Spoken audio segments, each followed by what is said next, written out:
Kamala Harris draws a line in the sand. No talks with Putin without Ukraine.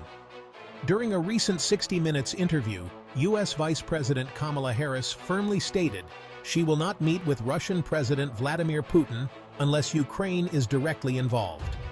Harris emphasized that any discussions about Ukraine's future must include Ukraine, highlighting America's unwavering support for its right to self-determination. This stance sharply contrasts with former President Trump's approach, which Harris criticized as yielding to Russian aggression. Her remarks underscore the Biden administration's commitment to Ukraine's sovereignty. Amid relentless Russian attacks, the U.S. continues to back Ukraine militarily and politically, advocating for its autonomy. When asked about Ukraine joining NATO, Harris noted that such decisions will be addressed in due course.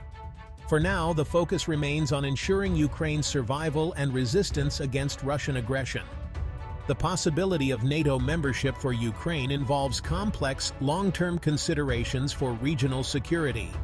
Stay informed, stay engaged.